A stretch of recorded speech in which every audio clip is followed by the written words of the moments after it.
क्या होता है उस साबुन के साथ जो आप किसी होटल में यूज करके ऐसे ही छोड़कर चले आते हैं। अगर आपने कभी किसी होटल में समय बिताया हो तो आपको यह पता होगा कि होटल वाले लोग आपको साबुन की टिकिया, शैम्पू और कुछ होटल्स में तो कंडीशनर तक भी ठहरने आए लोगों को देते हैं। और जब लोग होटल से बाहर निकलते हैं तो शैम्पू और कंडीशनर तो वो अपने साथ ले लेते हैं, लेकिन वहां यूज की गई साबुन की थोड़ी अलग कहानी है। वो गीली होती है, यूज की गई होती है, तो हमारा मन नहीं करता कि उसे भी सूटकेस में डाल लें और हम उसे वहीं छोड़कर निकल जाते हैं। क्या आपने कभी ध्यान लगाकर ये सोचा है कि जो साबुन आप छोड़कर आए हैं बाद में उसके साथ क्या होता होगा? अब मैं आपको मिलवाता हूँ शॉन सिबलर से। उनके दिमाग में भी कुछ ऐसा ही ख्याल आया और जो बाद में पता चला वो सच में चौंका देने वाला था। शॉन एक IT इंजीनियर है और उनकी जॉब कुछ ऐसी थी कि साल में 5 महीने उनको घर से बाहर अलग अलग होटल्स में रुकना पड़ता था। इसका मतलब उन्होंने होटल्स में बहुत ज्यादा समय बिताया और एक रात उन्होंने ये सोचा कि जिस साबुन को उन्होंने अभी पैकेट से बाहर निकालकर सिर्फ एक बार यूज किया है, बाद में इस साबुन के साथ क्या होगा। जब होटल स्टाफ से इस बारे में पूछा गया तो उन्होंने बताया कि इस साबुन को अब फेंक दिया जाएगा। इसके बाद शॉन ने थोड़ी रिसर्च करी कि हर साल कितनी साबुन की टिकिया को पूरे अमेरिका में ऐसे ही फेंक दिया जाता है, और वो बहुत ज्यादा उदास हो गए क्योंकि जो नंबर बाहर निकल कर आया वो बहुत ज्यादा था। इसके बाद उनके दिमाग में साबुन को रीबेजिंग करने का आइडिया आया। रीबेजिंग मतलब हम इसे रिसाइकलिंग भी कह सकते हैं, जिसमें साबुन को पिघलाकर फिर से तैयार किया जा सकता है।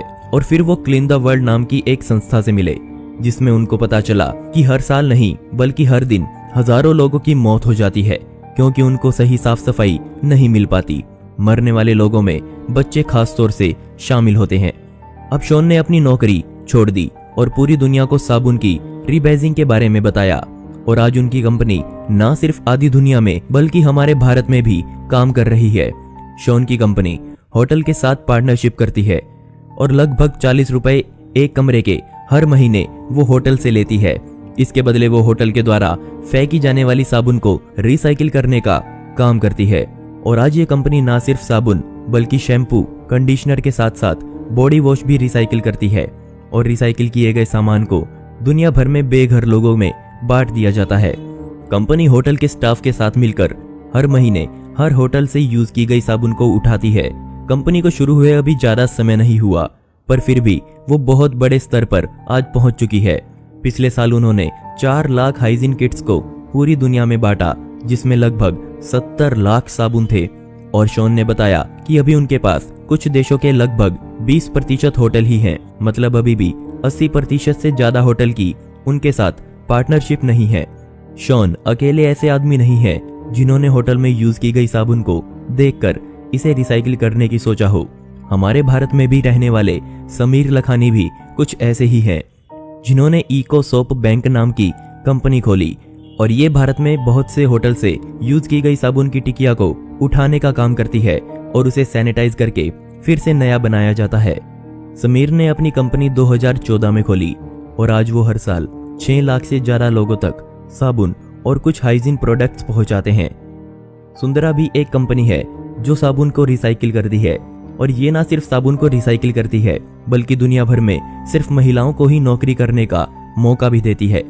इन सभी कंपनीज के स्टाफ समय समय पर उन लोगों के पास जाते रहते हैं जिनको साबुन की सख्त जरूरत होती है। जब ये कंपनीज दुनिया में नहीं थी तब पूरी दुनिया भर में करोड़ों से ज्यादा साबुनों को ऐसे ही धरती में डिस्पोज किया जाता था। धन्यवाद दीजिए इन कंपनीज को जो हमारे पर्यावरण के साथ साथ लोगों का भी ख्याल रख रही हैं।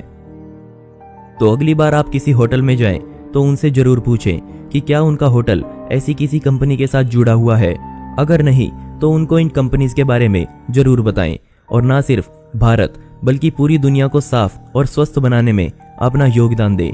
और इस वीडियो को ज्यादा से ज्यादा शेयर करें ताकि ज्यादा से ज्यादा लोगों को इसके बारे में पता चल पाए।